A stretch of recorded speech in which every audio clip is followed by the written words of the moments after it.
है हमारा, ये एक क्या है, तमिलनाडु के अंदर है। तमिलनाडु पता है भारत का एक क्या है, राज्य है तमिलनाडु।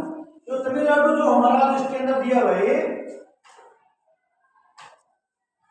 ये जो तमिलनाडु है हमारा, ये क्या है बेटा, ये भारत का एक राज्य है। अच्छा, इसकी राजधानी के बारे में भी पता होगा आपको, चेन्नई। इसकी राजधानी क्या है, चेन्नई है। और ये जो राजस्थान, ये तमिलनाडु का जो एक गांव है, ये कौन सा है, पुडुकोट्टई। पुडुकोट्टई गांव की घटना है यहाँ पर। जैसे हमने कुछ विवरण कल किया था हमने। तो जो ये पुडुकोट्टई है, ये एक तमिलनाडु का एक जिला है, जहां पर महिलाएं, ये साइकिल चलाना एक क्या है, ये सामाजिक आंदोलन है। सामाजिक आंदोलन क्या होता है,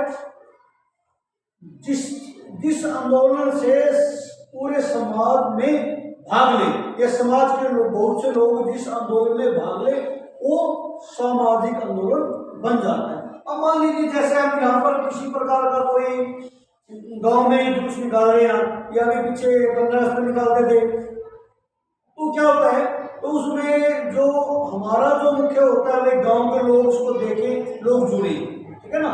तो जिसमें समाज के लोग, गांव के लोग उसमें बढ़ चढ़ कर भाग ले, तो ये क्या बन जाता है, तो ये एक सामाजिक आंदोलन बन जाता है। तो जो ये घटना है हमारी जो है, ये जहां भी है, ये पुडुकोट्टई जो गांव है, ये तमिलनाडु में है। इसमें वैसे तो ये जो तमिलनाडु है, थोड़ा सा ये कह सकते हैं, वहां इस प्रकार की जो क्रांति है, महिला में बदलाव को कम देखने को मिलती है। लेकिन जो हमारा जो लेखक है, इसके माध्यम से वो क्या करना चाहता है, वो हमारे जैसे समाज के अंदर बदलाव लाना चाहता है। देखो, इसमें हम पढ़ेंगे, इसमें जो महिलाएं हैं, उन्होंने एक जन क्रांति का आंदोलन इसको तैयार कर दिया। यानी कि कुछ महिलाएं नहीं, जो समाज का एक छोटा सा हिस्सा है, एक ऐसा जो ये गांव है पुडुकोट्टई, ये लगभग समतल जमीन तो नहीं हम कह सकते, हो सकता है वहां पर कुछ पहाड़ी इलाका हो। अगर हम इसकी और भी डिस्कस करें, तो तमिलनाडु को हम जितना निकाल के देखेंगे,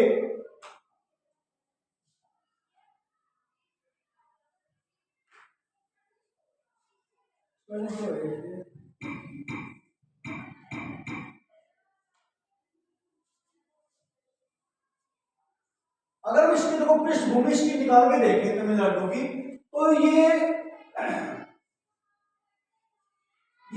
पहाड़ी नुमा सा आपको इसका है ना। तो जो ये तमिलनाडु का जो एरिया है, वो इस प्रकार का, वहां पर ऐतिहासिक चीजें भी बनी हुई है वहां पर, है ना।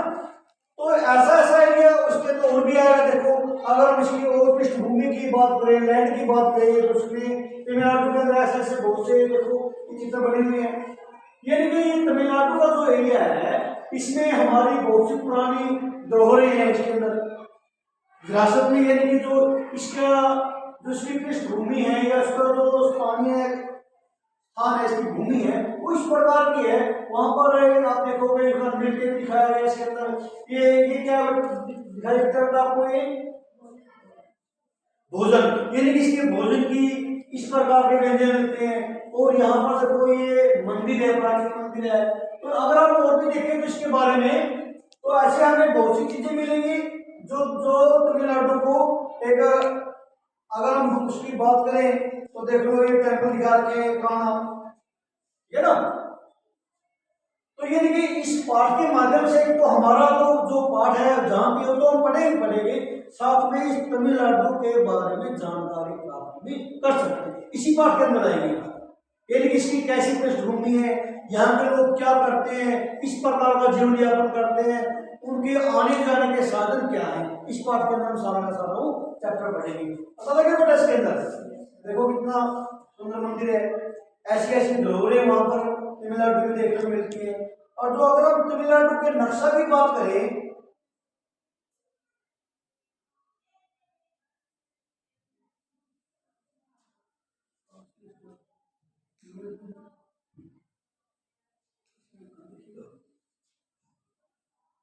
देखो यहाँ पर तो कौन सी तरीक तमिलनाडु इंडिया से है।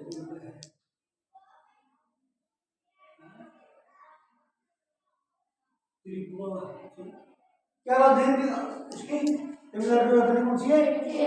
चेन्नई। देखो ये चेन्नई है। यानी कि अगर इसको थोड़ा सा और देखें ना, तो जो चेन्नई है यानी कि हमारे बिल्कुल यहाँ पर आगे इसके जो इसकी जो भूमि है यानी कि यहाँ पर ये समुद्र लगता है सारा सारा ये ना, और यहाँ पर ये चेन्नई है, यहाँ पर ये समुद्र के किनारे चेन्नई है। तो इस प्रकार के हम इसको और भी डिटेल में देख सकते हैं, इसके बारे में ज्यादा से ज्यादा जानकारी प्राप्त भी कर सकते हैं। अब आते हैं अपने चैप्टर के ऊपर। जो हमारा जो चैप्टर है हमारा ये क्या है? पुडुकोट्टई साइकिल चलाना एक सामाजिक आंदोलन है। कुछ अजीब सी बात है ना, यानी कि साइकिल चलाना और एक सामाजिक आंदोलन बनना, कुछ अटकड़ी सी बात लग रही है ना, लेकिन चौंकने की बात नहीं है, यह चौंकाने वाली हैरान होने वाली बात ये नहीं है। पुडुकोट्टई जो जिला है क्या है बताइए? पुडुकोट्टई क्या है? तमिलनाडु का एक जिला है। पुडुकोट्टई जिले की हजारों नवसाक्षर ग्रामीण। अच्छा ये नवसाक्षर क्या होता है बताइए? दिखाई दे रहा है क्या होता है नवसाक्षर? हाँ, नवजवान में उसका अगर हम थोड़ा सा संक्षिप्त करेंगे, नवजवान में सहजमा में अक्षर। न में क्या होता है? दया सहमने सहित और अक्षर में अक्षर, यानी कि जिन्होंने अक्षर को अभी अभी जाना है, पढ़ना लिखना शुरू किया है, उनको बोलते हैं नवसाक्षर। ठीक है ना?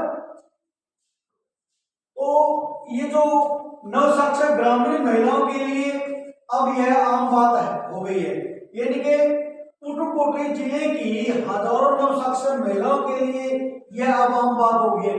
क्या आम बात हो गई है बताओगे? साइकिल चलाना, है ना, और अपने बिछड़ेपन पर लात मारना। अपना बिछड़ेपन का मतलब क्या होता है?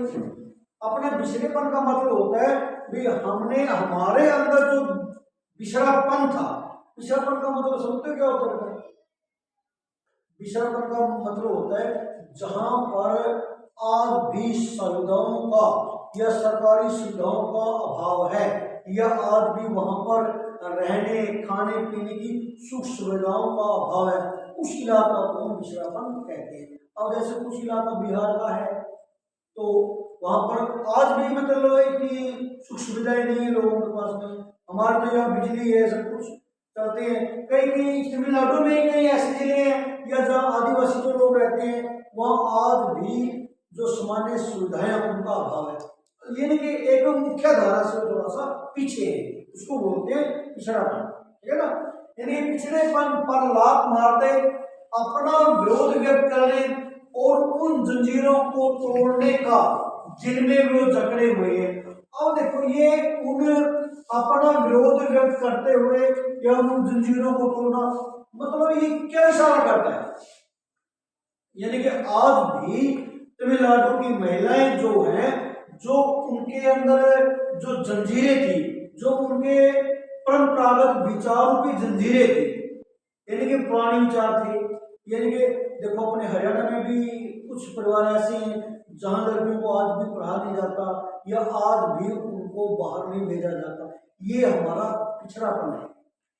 आज का जो युग है, आज 21वीं शताब्दी के हैं हम, जो कई लोगों को विचार आज भी 20वीं शताब्दी के विचार लेके बैठे हुए हैं, लेकिन हमें समय के साथ, अब कहते हैं जहां पहिया है, यानी कि जहां समय का पहिया ने जहां बदलाव लिया है वहां पर हमें अपने अंदर भी बदलाव लाना जरूरी है। कुछ लोग आज भी महिलाओं को घर से बाहर नहीं निकल देते, आज भी परिवार है ऐसे, या छोटी सी उम्र में लड़की को जल्दी शादी कर देते हैं, उनकी सोच आज भी ऐसी बनी हुई है, लड़की पढ़ी लिख क्या करेगी, है ना? तो इस प्रकार की जो जंजीरें हैं उनको तोड़ने में जो उनके अंदर जो जकड़ी हुई महिलाएं थी वो आज उनको तोड़ के कोई ना कोई नया कोई ना कोई तरीका लोग निकाल ही लेते हैं। यानी कि उन जंजीरों को तोड़ने का या उनको उन विचारों से बाहर जाने का कोई ना कोई तरीका भी ऐसे हम निकाल लेते हैं।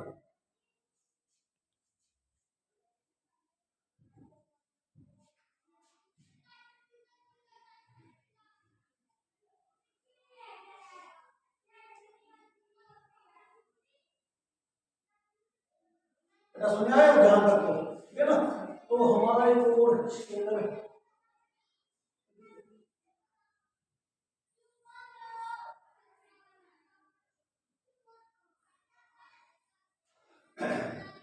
तो वैसे तो हमने ज्यादा एक्सप्लेन तो हमने पहले भी कर चुके हैं, इसकी थोड़ी सी आपको समरी बता रहा हूँ ताकि हम जब प्रश्न उत्तर करेंगे आपको उसकी अच्छी प्रकार से समझ में आ जाए।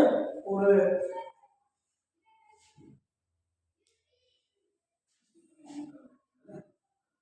साथ साथ चलते रहेंगे।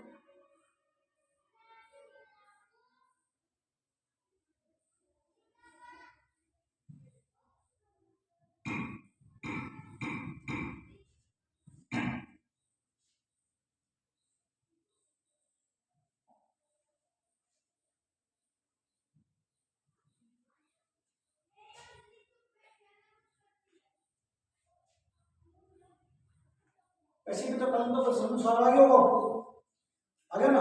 कोई ऐसा है जिसको भाई मुझे ये समझ में नहीं आया हो, या जो उन्हें कल ऐसा पूरा प्लेन पहले समझा रखे है ना, तो थोड़ा सा और अगर इसमें निकला के अपना वो कर लेते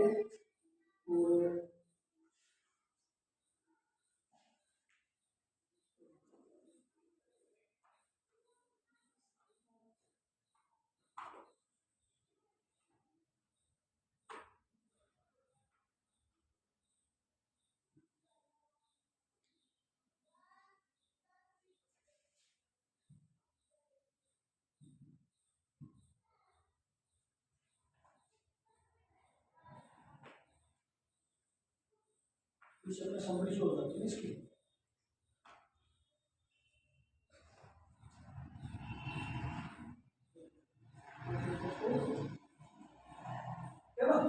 तो भारत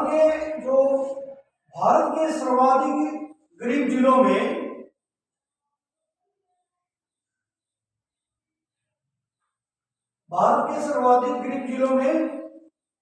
से एक है। भारत के सर्वाधिक गरीब जिलों में से कौन सा है? पुडुकोट्टई जो है वो जो अपने भारत के जो गरीब जिले हैं तमिलनाडु के अंदर जो है उनमें जो पुडुकोट्टई है ये क्या बेटा एक मुख्य है ना। इसी दिनों यहाँ की ग्रामीण जो महिलाएं थी वो अपनी स्वाधीनता और आजादी और गतिशीलता को अभिव्यक्त करने के प्रतीक के रूप में साइकिल को उन्होंने चुना है अपनी आजादी को प्राप्त करने के लिए। ये देखिए जो स्वाधीनता थी, स्वाधीनता क्या होती है बेटा?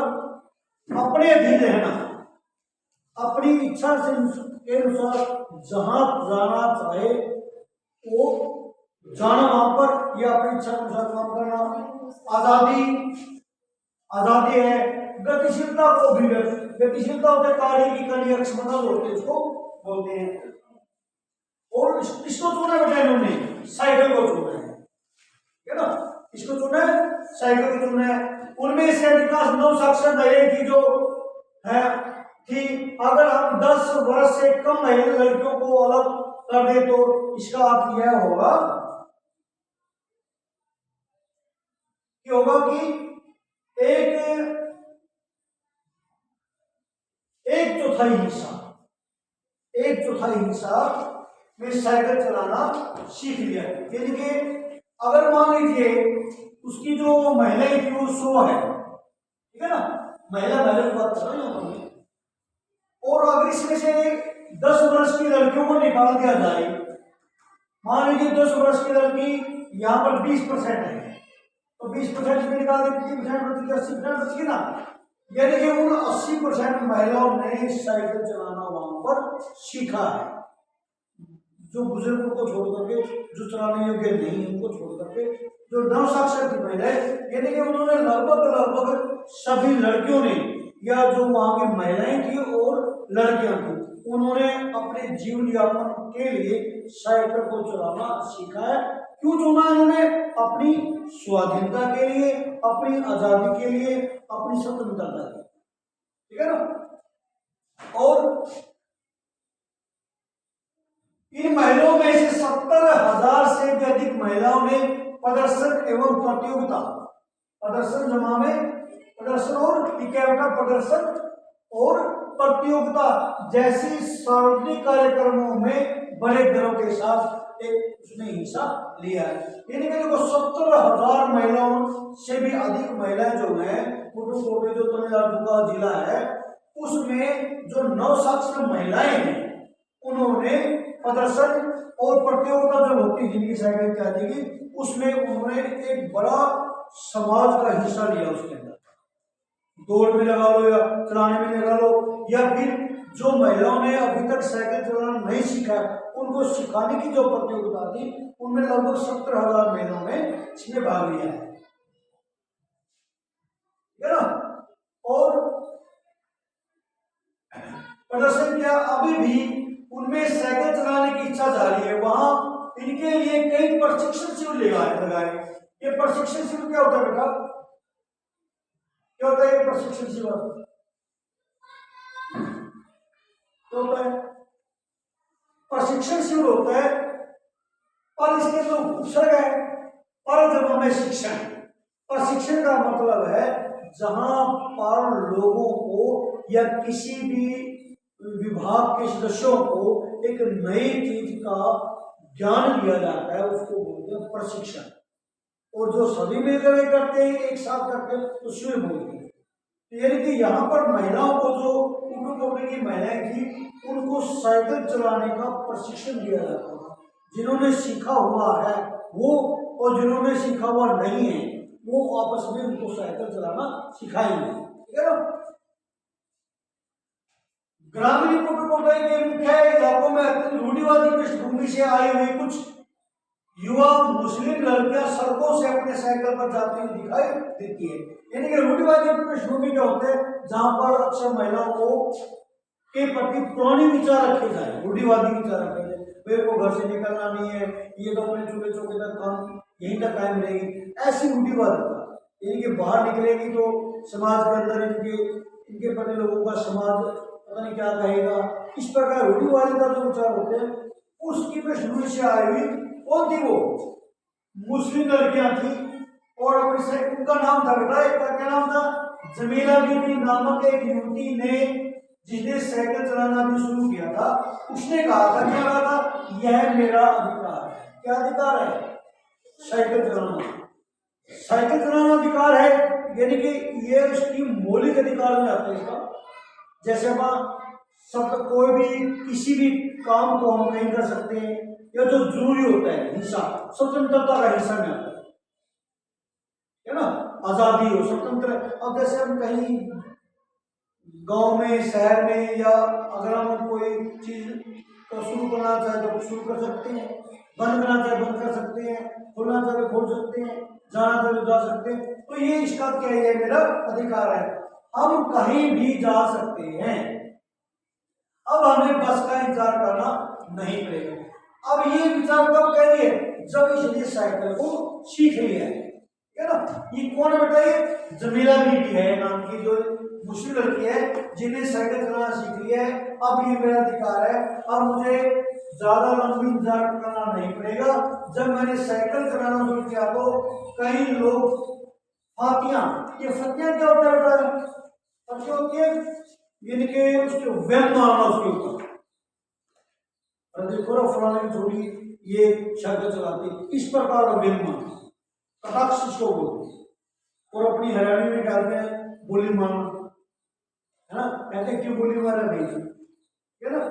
तो इसका, लेकिन मैंने उस पर कोई ध्यान नहीं दिया, इस पर ध्यान नहीं दिया। जो फातिमा लगाते हैं यानी कि बोलियां मारते हैं, उस लड़की ने उसकी ओर कोई ध्यान नहीं दिया।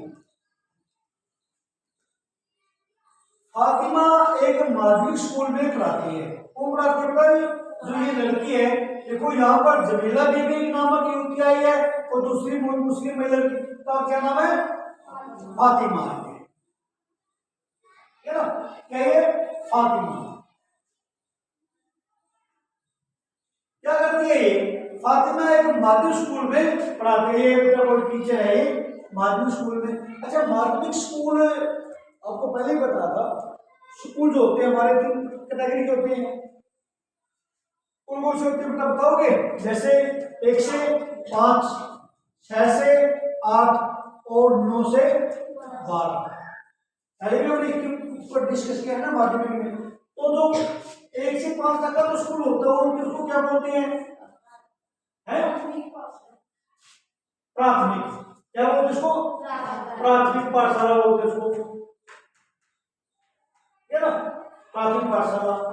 अब जो 6 से 8 तक का स्कूल होता है, 6वीं 7वीं 8वीं जहाँ होते हैं, उसको क्या बोलते हैं? उच्च विद्यालय ना, माध्यमिक, ये वाला स्कूल, है ना, माध्यमिक स्कूल बोलते हैं। और जो 9 से 12 का जो स्कूल होता है उसको क्या बोलते हैं? या फिर या यहाँ पे एक और कर लेते हैं, यानी कि 9वीं 10वीं का, और एक 11वीं से 12वीं। अगर स्कूल यहां से लेकर के यहां तक का हो, यानी कि 1 से 5वीं उसके अंदर हो, और 6वीं से 8वीं इसके अंदर हो, और 9वीं और 10वीं इसके अंदर हो, तो क्या कहेंगे? उसको कहेंगे आप उच्च विद्यालय कहेंगे। क्या कहेंगे? उच्च विद्यालय कहेंगे उसको। अगर कोई स्कूल 1 से 5वीं तक का, अलग जैसे अपने स्कूल गांव में है 1 से 5वीं तक उसको प्राथमिक बोलेंगे। अगर कोई स्कूल 1 से लेकर के 8वीं तक हो तो उसको हम प्राथमिक नहीं बोलेंगे, उसको बोलेंगे माध्यमिक विद्यालय। या तो 1 से 8 हो या 6 से 8 हो तो उसको हम उच्च विद्यालय नहीं कहेंगे, यानी उसको कहेंगे माध्यमिक, जो यहाँ पर ये शब्द तुम्हारा आया हुआ है ना। अगर कोई स्कूल 1 से लेकर यहां से लेकर के और 10वीं तक का हो तो उसको क्या कहेंगे? हम उच्च विद्यालय कहेंगे, है ना। अगर 9वीं 10वीं का 2 क्लास है तो उसको उच्च विद्यालय कहेंगे। अगर 1 से लेकर के 10वीं तक का जो हमारा कोई विद्यालय है तो उसको उच्च विद्यालय कहेंगे। अगर कोई स्कूल 1 से लेकर के और यहां तक का हो, यानी कि 1 से लेकर 12वीं तक की पूरी क्लास यहाँ पर हो, तो उसको हम कहेंगे सीनियर सेकेंडरी स्कूल, क्या कहें? सीनियर सेकेंडरी स्कूल, यानी कि 1 से लेकर के 12वीं तक का जो स्कूल। अच्छा, अपना जो स्कूल है ये कौन सा स्कूल है पता है? कौन सा स्कूल बेटा?